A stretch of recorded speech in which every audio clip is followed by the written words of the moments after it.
Shalom jemaat yang dikasihi dalam Kristus, kita bersyukur pada malam hari ini kita kembali berjumpa di dalam persekutuan doa pada malam hari ini. Mari kita bersama-sama mengangkat sebuah pujian lebih dalam lagi. Biarlah pujian ini menjadi sebuah kerinduan kita bahwa kita ingin dekat dengan Dia.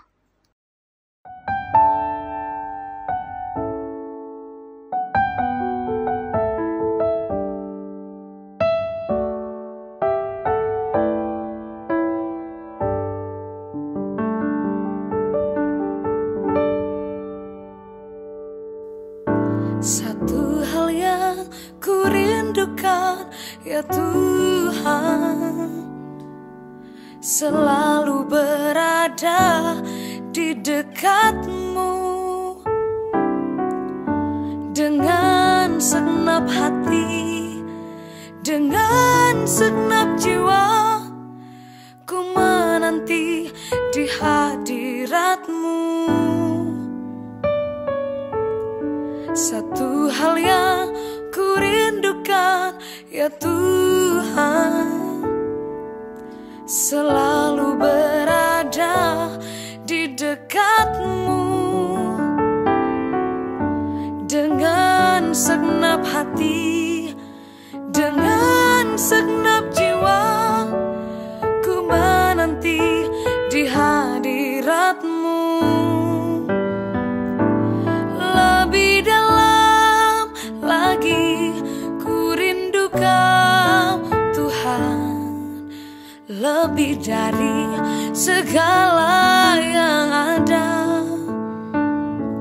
Lebih dalam lagi ku cinta Kau, Yesus, ku mengasihi-Mu.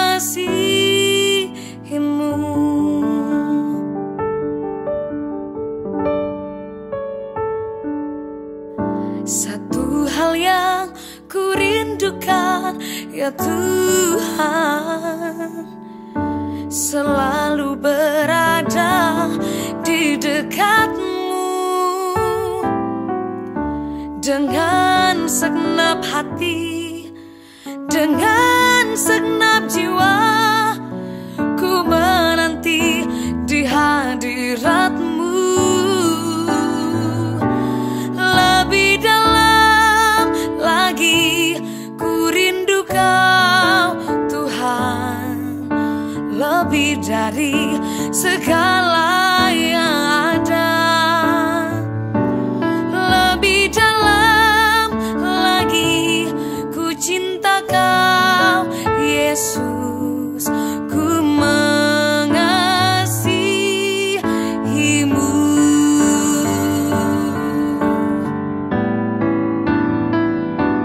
Lebih dalam lagi ku rindu Kau, Tuhan, lebih dari segala yang ada. Lebih dalam lagi ku cinta Kau, Yesus, ku mengasihi-Mu.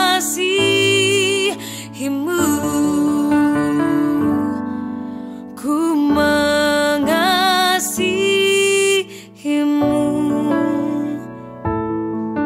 Ku mengasihi-Mu.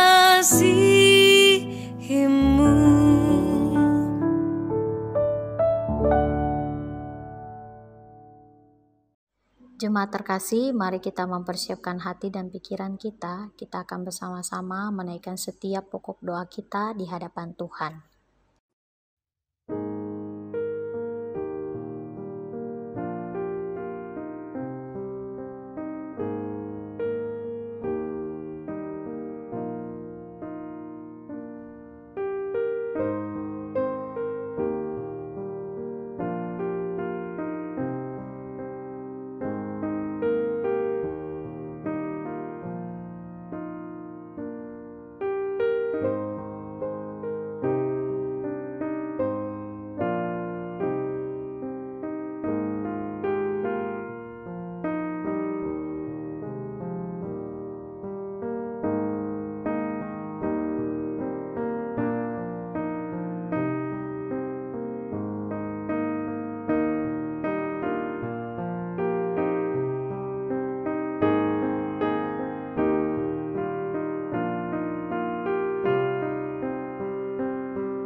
Jemaat terkasih, kita akan bersama-sama mempersiapkan hati kita untuk mendengarkan firman Tuhan. Mari kita bersama-sama mengangkat sebuah pujian.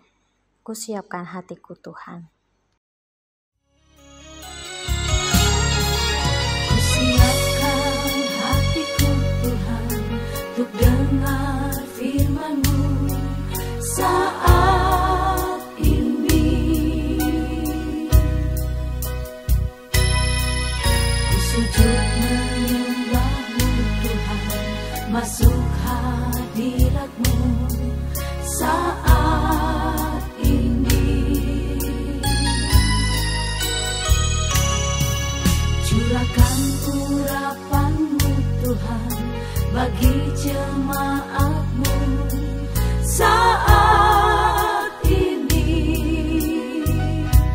Ku siapkan hatiku Tuhan untuk dengar firman-Mu.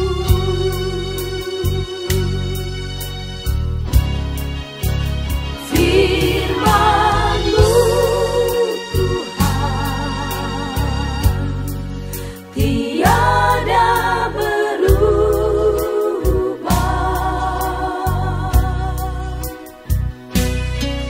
dahulu, sekarang, selama-lamanya, tiada berubah.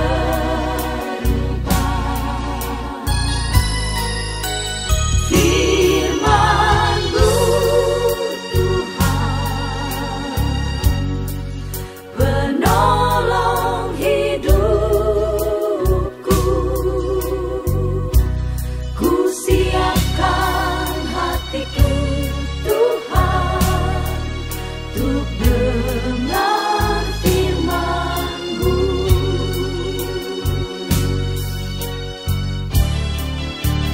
Firman-Mu Tuhan tiada berubah,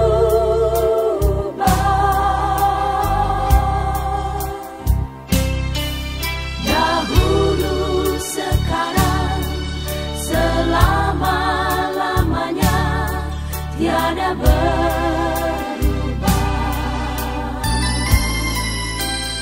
Firman-Mu Tuhan penolong hidupku, ku siapkan hatiku Tuhan untuk dengar firman-Mu. Ku siapkan hatiku Tuhan untuk dengar firman-Mu.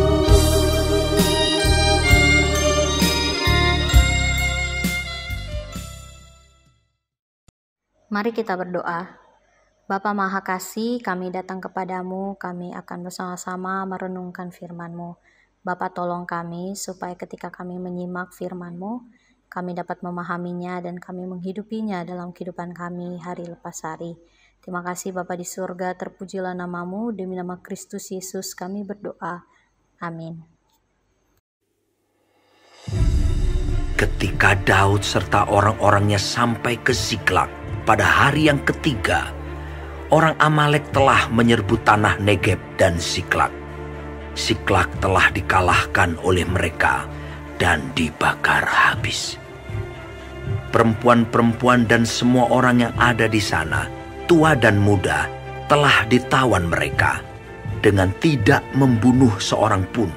Mereka menggiring sekaliannya, kemudian meneruskan perjalanannya. Ketika Daud dan orang-orangnya sampai ke kota itu, tampaklah kota itu terbakar habis, dan istri mereka serta anak mereka yang laki-laki dan perempuan telah ditawan. Lalu menangislah Daud dan rakyat yang bersama-sama dengan dia itu dengan nyaring, sampai mereka tidak kuat lagi menangis. Juga kedua istri Daud ditawan, yakni Ahinoam perempuan Yisrael dan Abigail bekas istri Nabal orang Karmel itu.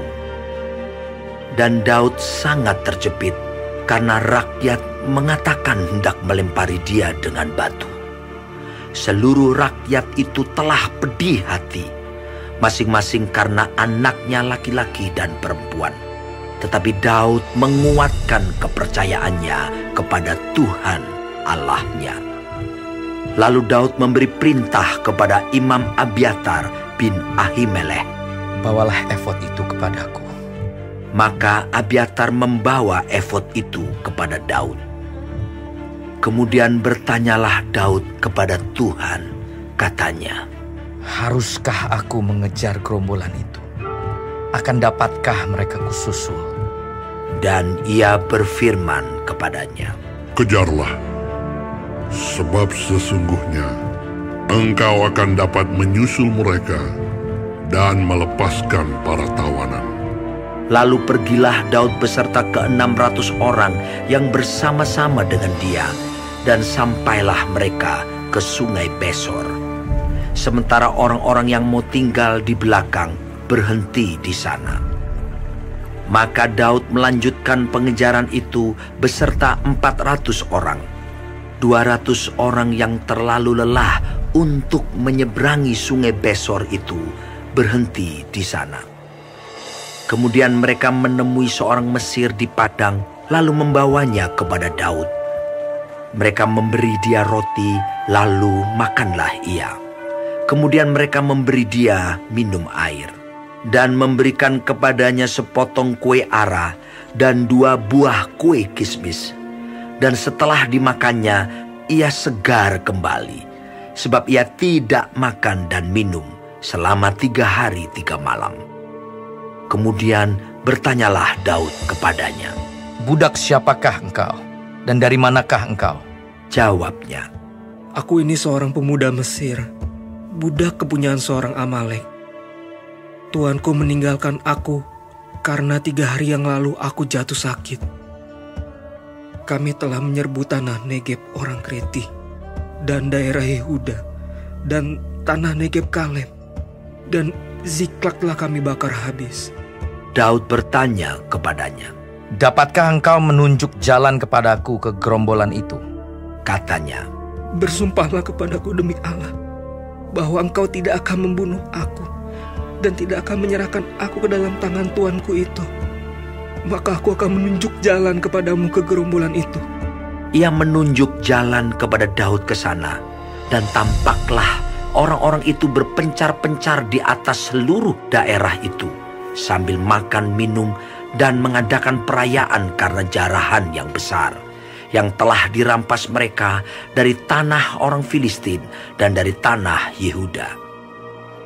Dan pada keesokan harinya, Daud menghancurkan mereka dari pagi-pagi buta sampai matahari terbenam. Tidak ada seorang pun dari mereka yang lolos, kecuali 400 orang muda yang melarikan diri dengan menunggang unta. Daud melepaskan semua apa yang dirampas oleh orang Amalek itu. Juga kedua istrinya dapat dilepaskan Daud. Tidak ada yang hilang pada mereka, dari hal yang kecil sampai hal yang besar, sampai anak laki-laki dan anak perempuan, dan dari jarahan sampai segala sesuatu yang telah dirampas mereka. Semuanya itu dibawa Daud kembali. Saudara, pada saat itu Daud berada di Ziklag, daerah orang Filistin, di mana ia beserta dengan orang-orangnya lari untuk menyelamatkan diri dari kejaran Saul yang mau membunuhnya. Selama Daud berada di sana, Daud menghambakan diri kepada Raja Filistin, Raja Akis. Akan tetapi saudara, kita tahu bahwa bangsa Filistin menjadi musuh bangsa Israel. Dan pada saat itu kalau kita melihat di 1 Samuel pasal 29, orang Filistin hendak bersiap-siap untuk melawan orang Israel. Dan tentunya Daud ada di pihak orang Filistin pada saat itu. Namun saudara, Daud akhirnya tidak jadi untuk ikut berperang melawan bangsanya sendiri, sebab para raja dari kota-kota yang ada di Filistin menolak Daud untuk ikut berperang melawan orang Israel, sehingga Daud diperintahkan untuk pulang oleh Raja Akis. Dalam perjalanan pulang, Daud dan orang-orangnya dikejutkan dengan sebuah peristiwa yang memilukan hati mereka. Pada saat itu mereka menemukan Siklag telah dibakar habis oleh orang Amalek. Tidak hanya itu saja, perempuan-perempuan dan orang-orang yang ada di sana, tua dan muda, telah ditawan oleh orang Amalek. Sebuah luka batin dan kesedihan yang amat dalam bagi Daud dan seluruh orang yang bersama-sama, karena tempat tinggal mereka hangus terbakar. Bahkan orang-orang yang mereka kasihi telah ditawan oleh orang Amalek. Hal ini tentu membuat Daud dan orang-orang yang menangis sampai mereka tidak kuat lagi menangis. Di saat luka batin dan kesedihan yang amat dalam itu, Daud juga menghadapi persoalan yang berat dan sangat terjepit karena rakyat hendak melempari dia dengan batu. Ketika berada di dalam situasi yang demikian, Daud tetap memilih untuk memperkuat kepercayaan dia kepada Tuhan. Mari kita melihat di ayat yang ke-6 di 1 Samuel pasal 30 ayat ke-6. Demikian firman Tuhan. Daud sangat terjepit karena rakyat mengatakan hendak melempari dia dengan batu. Seluruh rakyat itu telah pedih hati, masing-masing karena anaknya yang laki-laki dan perempuan. Tetapi Daud menguatkan kepercayaannya kepada Tuhan Allahnya.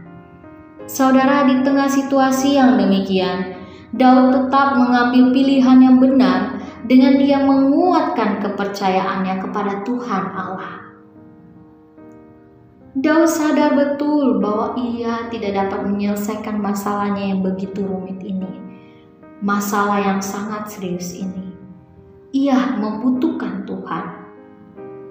Ketika Daud menguatkan kepercayaannya kepada Tuhan, Daud kemudian mengambil sebuah langkah, yaitu tetap berjalan dengan iman.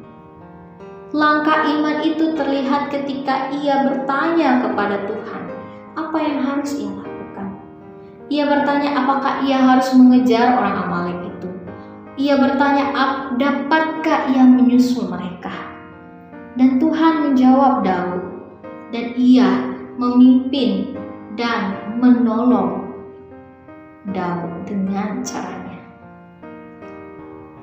Kita dapat melihat ketika Daud sedang melakukan pengejaran tersebut, ia bertemu dengan seorang pemuda Mesir, yaitu budak kepunyaan orang Amalek yang ditinggalkan tuannya karena jatuh sakit. Pertemuan dengan seorang budak ini memberi petunjuk baginya untuk dapat membawa kembali semua yang ditawan dan segala sesuatu yang dirampas. Saudara, seringkali ketika kita mengalami persoalan berat, membuat kita mengalami kepedihan hati yang begitu dalam. Tak jarang ketika kita berada dalam kepedihan yang mendalam, membuat kita bisa saja berputus asa dan dikuasai oleh pikiran negatif. Sama seperti orang-orang yang bersama-sama dengan Daud pada saat itu. Oleh karena kepedihan hati mereka berhendak ingin melempari Daud dengan batu.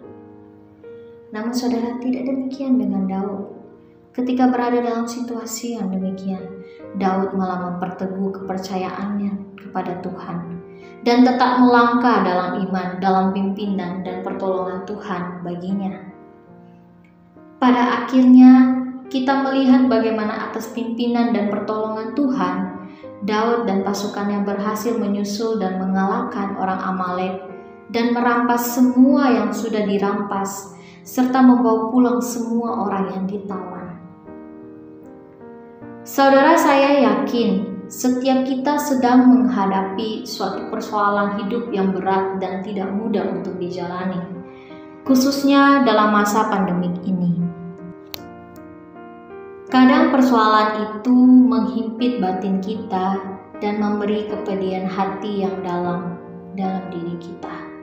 Sehingga terkadang persoalan itu bisa saja melunturkan kepercayaan kita akan pimpinan dan pertolongan Tuhan dalam hidup kita. Namun saudara, melalui renungan hari ini Tuhan ingin kita tetap menguatkan kepercayaan kita kepadanya dan tetap melangkah dalam iman, sebab Ia yang memimpin hidup kita. Ia sanggup menolong kita. Amin. Mari kita berdoa. Bapa Maha Kasih, terima kasih untuk firman-Mu. Tolong kami untuk menghidupinya, sehingga kami sungguh-sungguh tidak hanya sekedar mendengar, tapi kami melakukannya dalam hidup kami. Terima kasih Tuhan, ini doa kami, dan nama Yesus kami berdoa.